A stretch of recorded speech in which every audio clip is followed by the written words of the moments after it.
Bonjour, comme je vous avais expliqué sur la vidéo du Bennard, là, en fait on avait des soucis de pneumatique sur ce tracteur là parce qu'il commençait à être usé. On a réussi à trouver des roues d'occasion.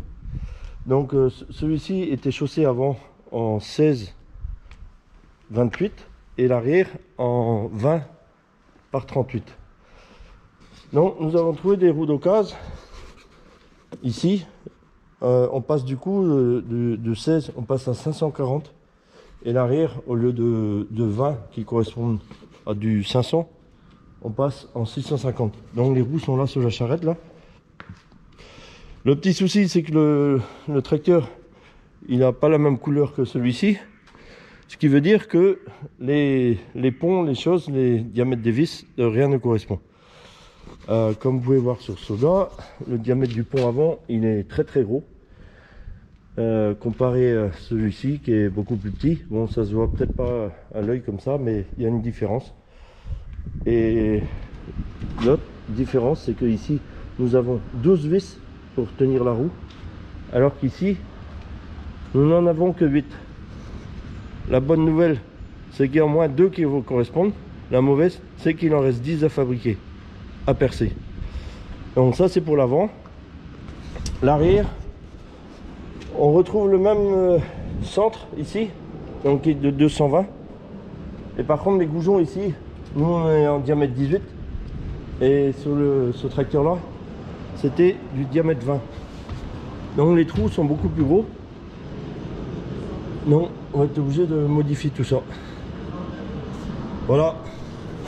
Allez, c'est parti.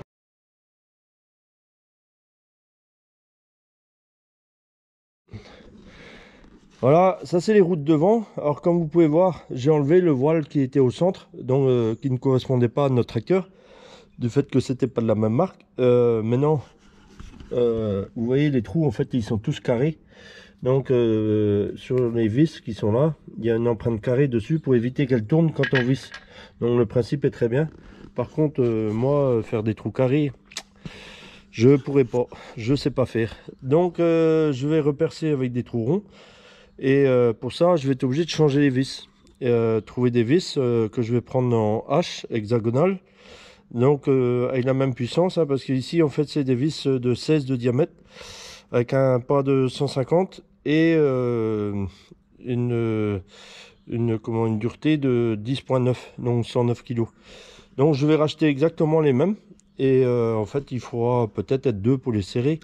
Donc j'arriverai à mettre 2 comme ça, les 2 qui correspondent, et le reste je mets tout en H après. Voilà, donc je vais positionner mon voile, donc le nouveau voile que je vais installer qui est là. Je vais le positionner dessus pour pouvoir marquer, pointer, pour pouvoir savoir où faire les trous. Ça y est, j'ai mis un voile. Donc il y a une chose par contre, je me suis planté complet. C'est que je vous ai dit qu'il y avait 2 vis, 2 trous qui correspondaient, qu'il me restait 10 à percer. Et ben en fait la bonne nouvelle c'est que j'en aurai que 8 parce qu'en fait comme vous pouvez voir j'ai réussi à en mettre 4, donc j'en ai 4 qui correspondent. Il me reste plus que 8 à percer. Donc j'ai centré le voile, je l'ai mis, j'ai mesuré tout autour pour voir si vraiment il est super bien centré avant de percer. Comme ça au moins je risque pas de faire de bêtises.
Ouais, ça y est, donc les trous sont finis de percer.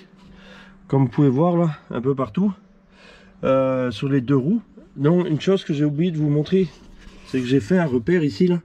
Donc un marqueur, j'ai fait un coup de pointeau en plus.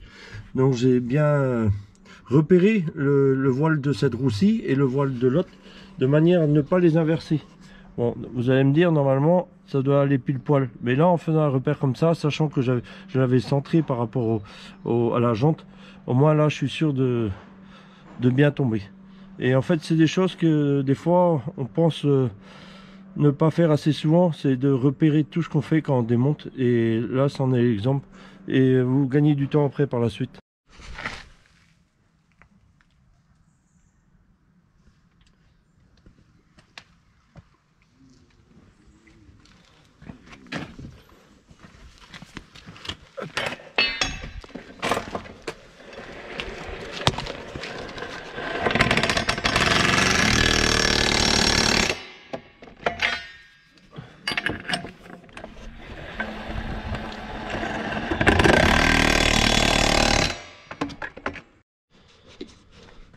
Donc comme vous pouvez voir, j'ai mis mes vis en H là, qui sont là. Donc il y en a deux à suivre là, une ronde après.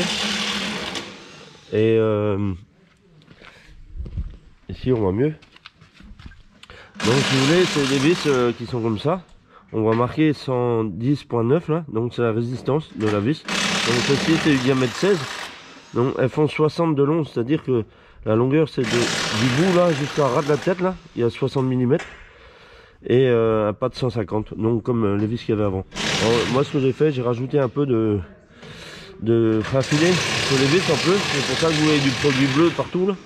Donc on a mis du frein filet en plus pour être sûr que ça se dévisse pas. Voilà. Étape suivante, on va démonter les roues sur notre tracteur maintenant.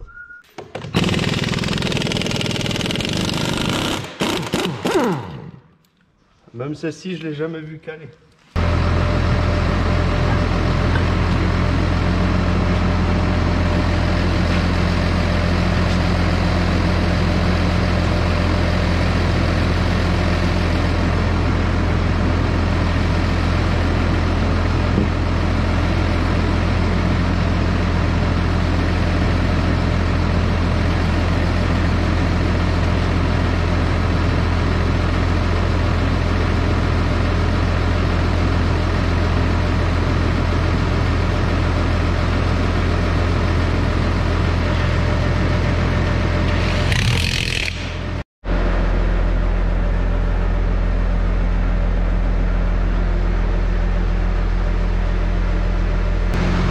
Petite différence quand même pour les deux. J'ai oublié de vous dire, avant de changer les roues, il y a une chose qu'il faudra qu'on fasse aussi, c'est en fait changer les rotules sur les vérins.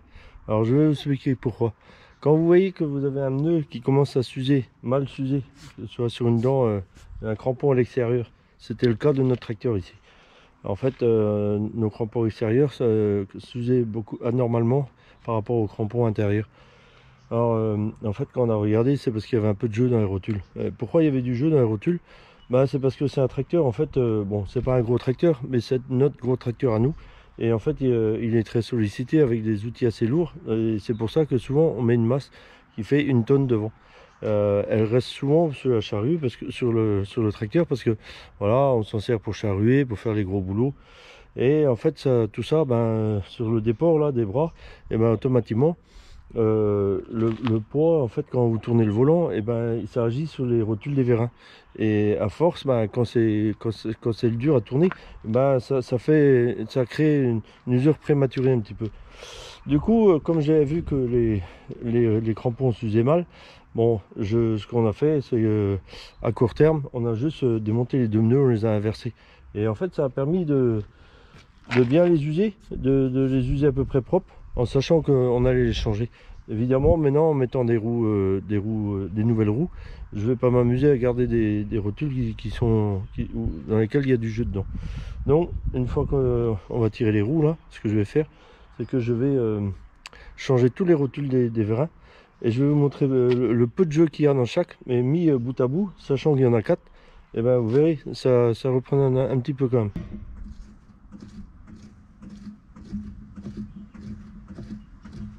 Du coup, on a démonté les deux vérins de direction. Bon, je vous avais dit qu'il y avait un petit peu de jeu dedans.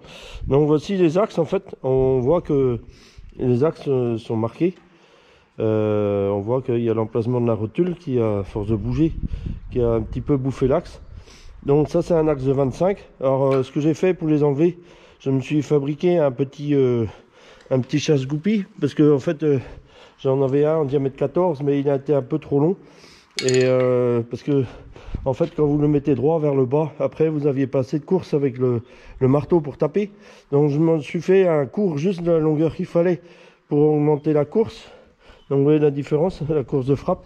Et comme vous pouvez voir, bah, en fait celui-ci c'est un axe de 20. Donc j'ai arrondi tous les bords ici, de manière à ne pas mater les extrémités de l'axe. Donc j'ai arrondi tout le bord là, et comme vous pouvez voir, en fait l'axe il s'est déjà évasé en haut à force de frapper. Et donc pour ça en fait il faut pas rester joué, il faut prendre un bon marteau. Donc celui-ci fait 2,7 kg et avec ça vous avez une bonne frappe en fait. Donc vous mettez quelqu'un à tenir l'axe comme ça en fait au-dessus du trou, et puis comme ça vous pouvez taper de toutes vos forces, et puis dès que l'axe a commencé à bouger, après c'est bon, il vient. Le pire c'est de rester tapoter là et puis d'écraser tout la base, et puis en fait à la fin il sort plus du tout, et après il faut les couper. Donc en faisant comme ça c'est venu bien comme il faut. Voilà, il reste plus qu'à démonter les rotules maintenant. Ouais, donc en fait concernant les vérins, comme vous pouvez voir en fait il y a pas mal de jeux dans les rotules là. Du coup pour les chasser, en fait ce que je vais faire, je vais utiliser une presse que nous avons que papa avait fabriquée il y a déjà un petit moment. Alors je vais utiliser une douille là, ça c'est une douille de 42 que je vais mettre comme ça en dessous là. Et après pour le chasser, donc je vais mettre une autre là, c'est une de 27 qui rentre juste bien dans le trou là, et comme ça j'arriverai à chasser les deux en même temps. Voilà comment je vais faire pour les enlever.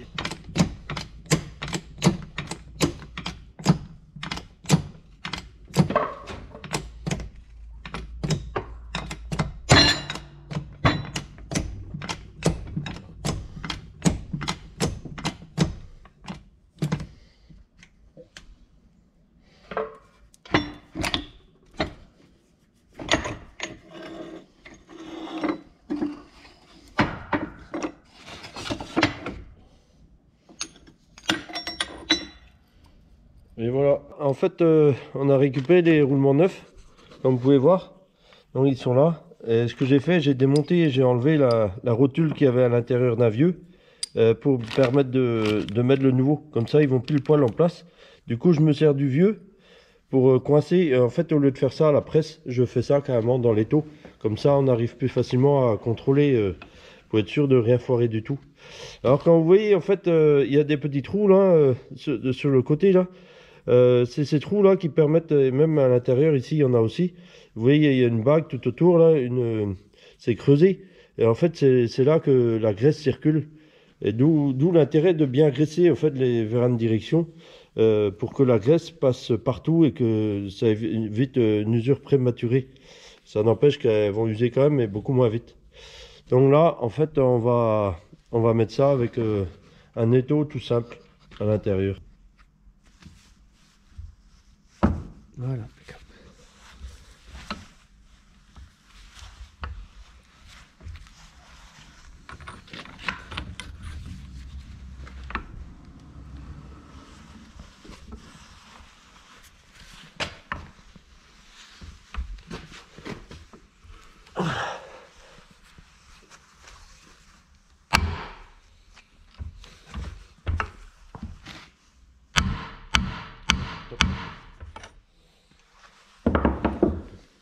Il est à fond.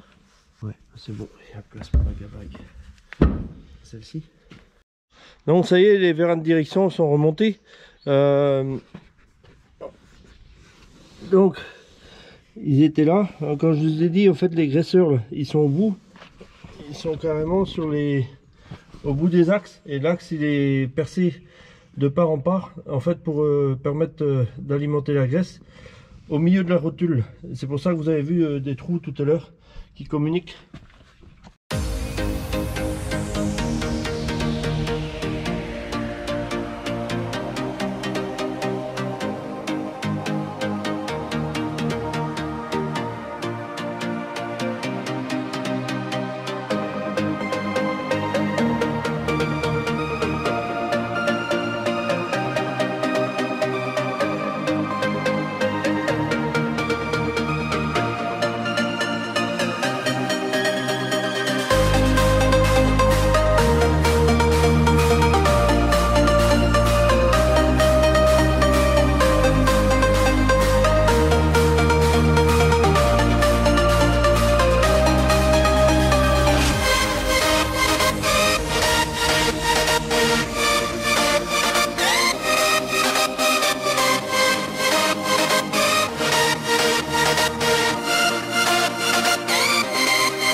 Non, comme vous pouvez voir, les roues sont montées. Donc on voit quand même qu'il y a une sacrée différence entre avant et après. Surtout quand on regarde le tracteur vu de derrière. Donc comme vous pouvez voir, il y a quand même pas mal d'écart. Donc avec les nouvelles roues, on a triché un petit peu. On a mis 5 cm de plus à l'intérieur. Et sur les 150 qu'il y a en plus, on en a mis 50 en plus à l'intérieur et 100 à l'extérieur. Pour à peu près conserver la même voie qu'avant. Je vous ai jamais expliqué en fait le principe des voiles sur les roues agricoles. Donc pour ceux qui ne connaissent pas, il faut savoir que sur les jantes et les voiles sont toujours deux pièces différentes. Tout ça pour la simple et bonne raison que, bon, vous savez que tous les ponts là, en fait, c'est pas standard. Chaque marque a un peu ses dimensions et ses choses. Et en plus, bon, vous voyez que le voile ici, il a une forme, il est galbé. Et ici, il y a un déport de 100 mm. Faut savoir que ces voiles-là, en fait, ils sont prévus pour être tournés d'un sens de l'autre, en sachant que la jante, elle a un cercle qui est soudé tout autour, qui n'est pas installé au centre de la roue. Elle est plutôt en déport, ce qui fait que si vous voulez changer de voie sur votre tracteur, vous pouvez, vous avez l'opportunité de mettre la jante soit d'un côté du tracteur, soit de l'autre, mais aussi en fait mettre le voile d'une façon ou de l'autre façon. Et tout en ayant un système de cale, qui est là on a une cale de 2 cm là, entre les deux, tout en ayant un système de cale, en fait tout ça, ça permet de faire varier la voie de votre tracteur. Que ce soit l'avant, l'arrière ou l'avant. Le principe est le même. Donc ici évidemment vu la largeur des pneus, en dimension étroite, on est assez limité parce que les pneumatiques vont assez vite toucher les ailes de la cabine. Par contre sur des petits tracteurs comme ceux-là, il faut savoir qu'ils ont tous à peu près le même pont. Et suivant comment vous réglez vos voiles, vous pouvez en faire un tracteur qui sera sur 1m20, 1m30 minimum, jusqu'à plus de 2 mètres. Et ça, c'est prévu par les constructeurs, de manière à ce que chacun puisse, à sa guise, adapter le tracteur en fonction de ses cultures. Alors là, je suis en train de régler le rayon de braquage. Alors quand vous faites ça, il faut surtout soulever l'avant et mettre le pont complètement en butée pour voir si en fait le fait qu'on ait mis des roues qui sont un peu plus larges qu'avant, qu'elles viennent pas accrocher ici dans le capot ou dans la tuyauterie, que ce soit ici pour le relevage avant, enfin bref. Du coup pour ça vous avez une tige futée ici avec un contre-écrou et une tête plate ici. Et moi ce que je vais faire, je vais la rallonger de manière à ce que le pont avant s'arrête un petit peu avant sa course initiale.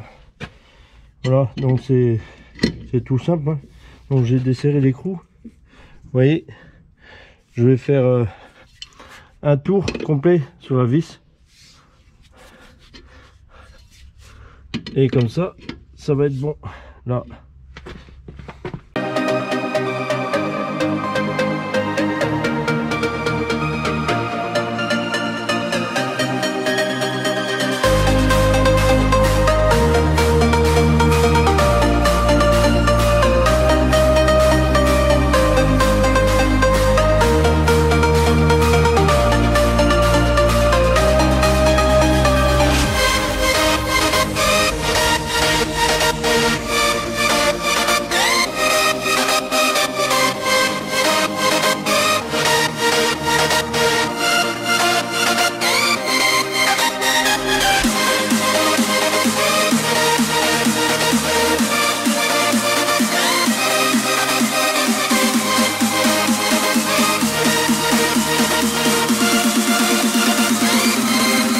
Hein? T'es d'accord avec moi? Bah oui. Foirer le capot, imagine un peu. Donc je vous ai dit que les jantes n'est pas d'un tracteur de cette couleur là. Par contre je vous ai jamais dit quelle marque il avait. Je vous invite à me mettre en commentaire d'essayer de deviner des jantes de quoi c'était. Petit indice, ce n'est pas des roues de John Deere. Sur ce, je vous souhaite un bon week-end et je vous dis à plus.